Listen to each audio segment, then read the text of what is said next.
You might have seen the famous footage of a Pershing tank dueling a Panther in front of Cologne Cathedral and wondered how the formidable Panther was so quickly defeated by a brand new American tank.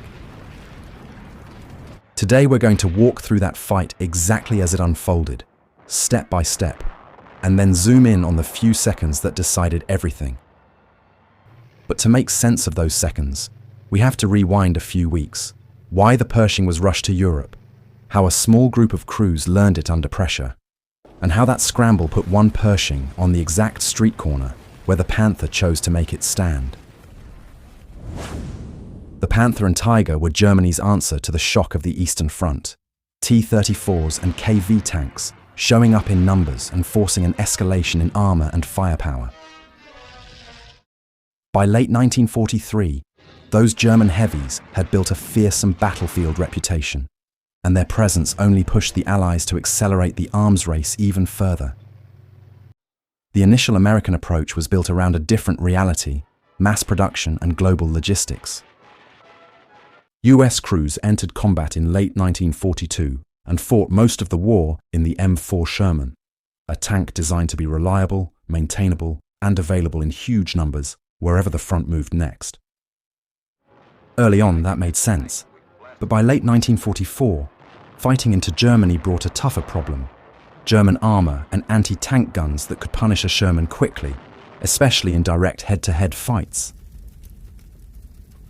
The US Army had been developing a better tank for years, but the program moved slowly through arguments, redesigns, and shifting requirements. What finally emerged was the T-26E3, a new vehicle built around a 90mm gun and heavier protection, intended to give American crews a more equal footing against Germany's top tanks. Production was approved in November 1944, but the rollout stayed cautious. The solution was a limited field test in Europe, 20 tanks, sent quickly and put into combat as soon as crews could learn them. Those first T-26E3s arrived under the Zebra mission, which introduced new weapons while ordnance specialists handled early field problems in real time. The tanks were assigned to US forces most likely to meet heavy German armor, and the initial shipment was split evenly, 10 to the 3rd Armored Division and 10 to the 9th Armored Division.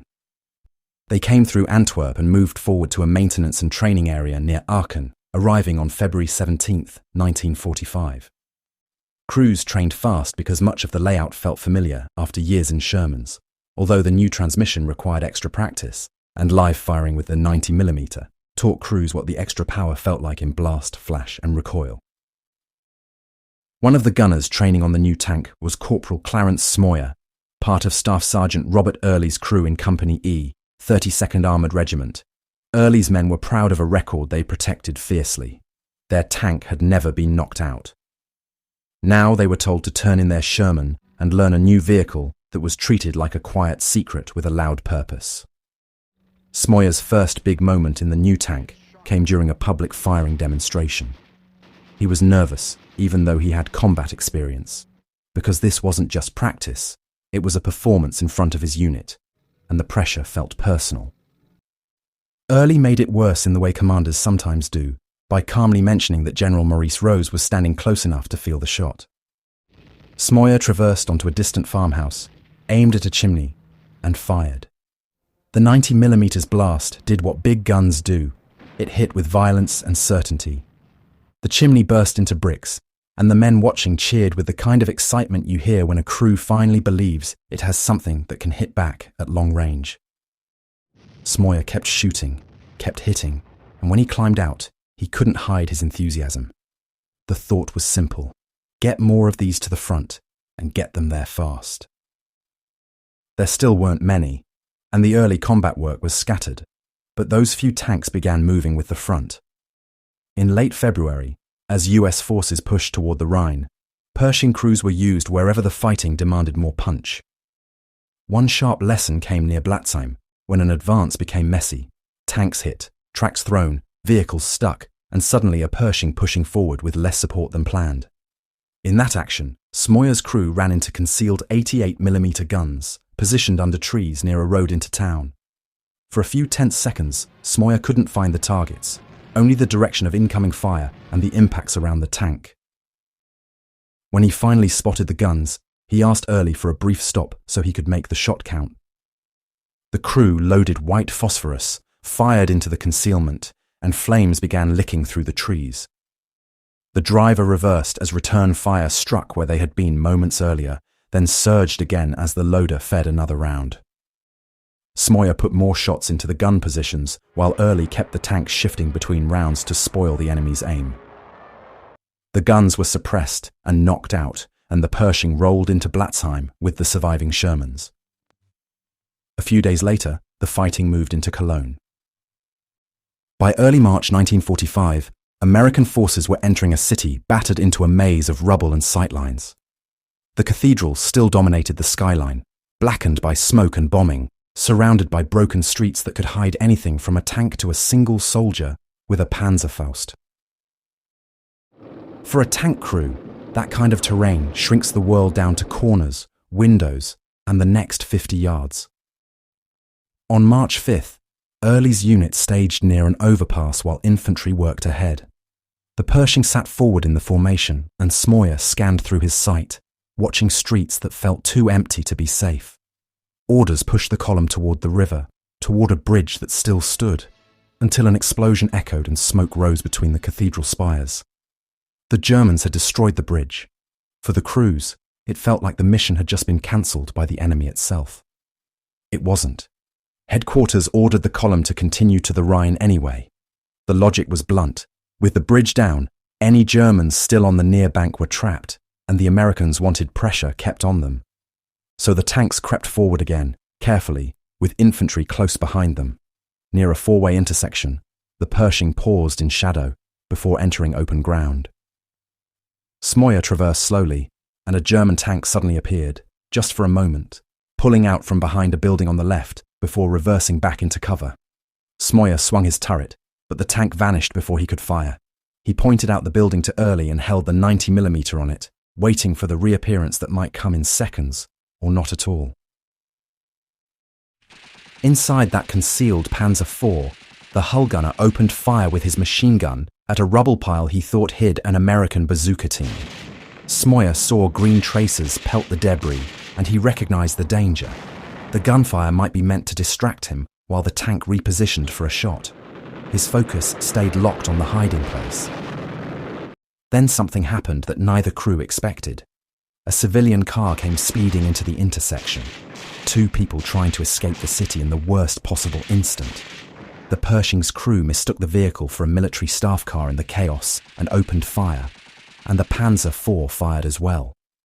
Tracers cut into the car, it lurched to a stop, and the civilians didn't survive. It was a brutal reminder of what urban fighting does when the battlefield and the city become the same space.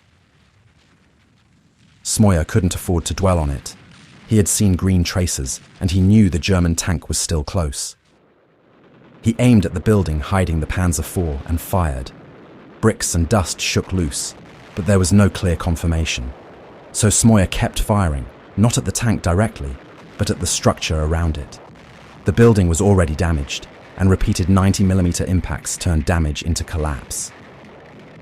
The upper floors gave way and came down in a shower of brick and dust, burying the Panzer IV's cover and jamming its turret. The Panzer IV crew managed to open hatches and argue about what to do next. With the bridge gone and the city collapsing behind them, the choice was grim.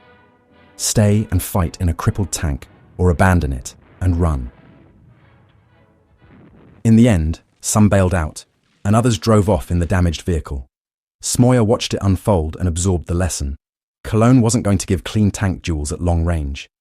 It would give brief appearances, sudden violence, and fights decided by seconds.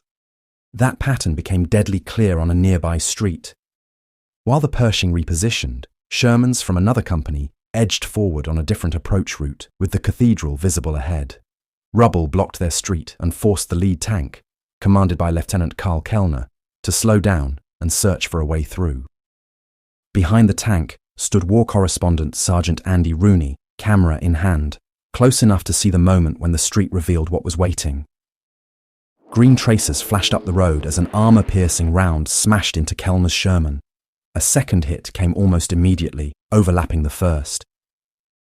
Another Sherman tried to reverse away, but a third shot struck its track and forced it to scramble behind a ruined building. Smoke poured out of Kellner's tank. He climbed out badly wounded and collapsed on the engine deck. Rooney reacted fast, calling for a medic and helping pull Kellner to cover.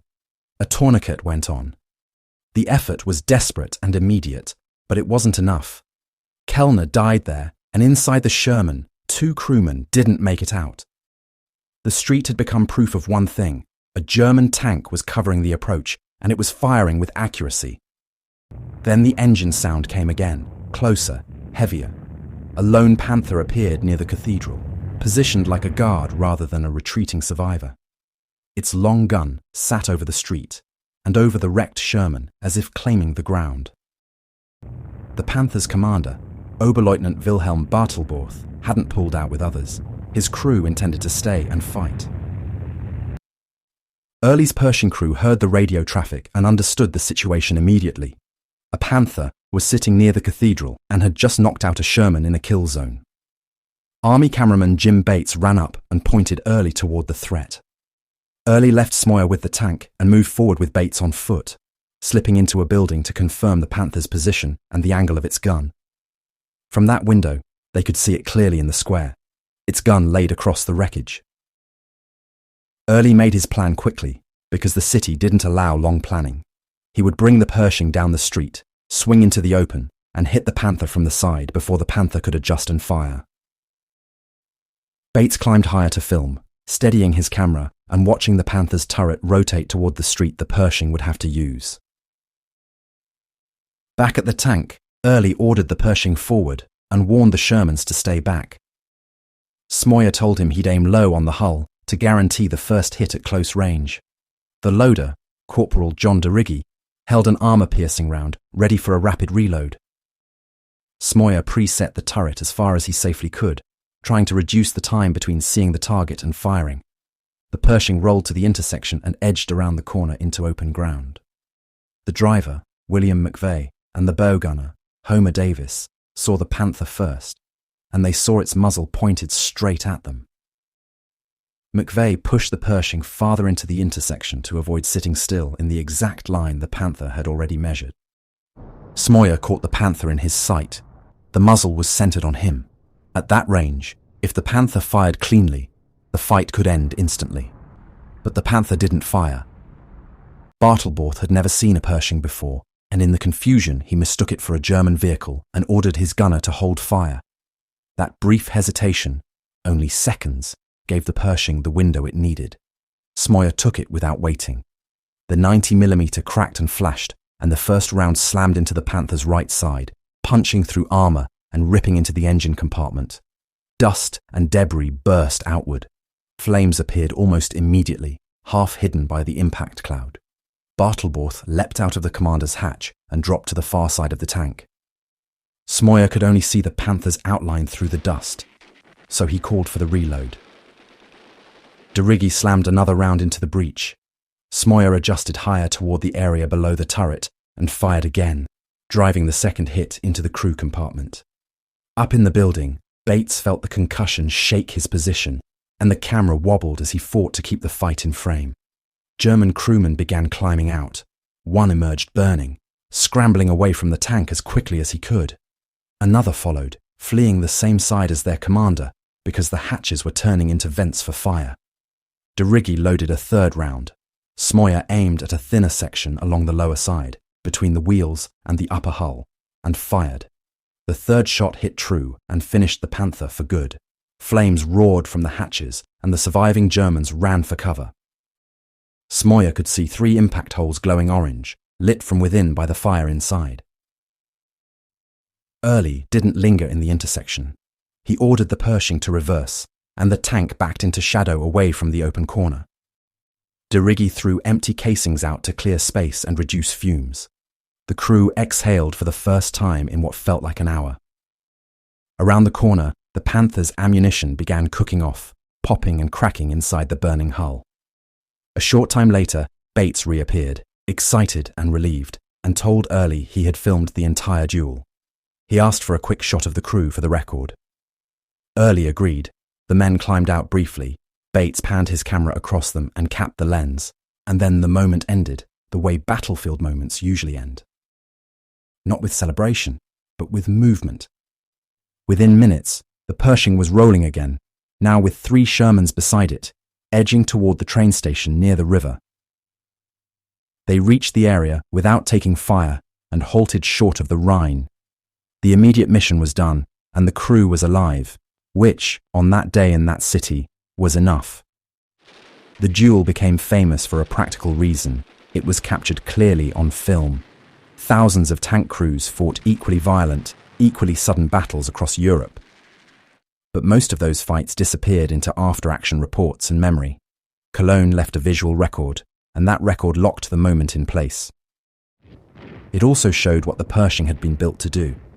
It arrived late, and in limited numbers, but when handled well, it could meet the best German armour on equal terms, and it gave American crews a new balance of firepower and protection for the final push into Germany. Only about 110 Pershings reached US armoured units in Europe before the war ended, so it never became the common face of victory there, but its impact carried forward into the next generation of American tank design. In Cologne, though, its story narrows down to one corner, one Panther, and a few seconds of hesitation. Seconds that one crew couldn't afford to waste, and the other crew didn't.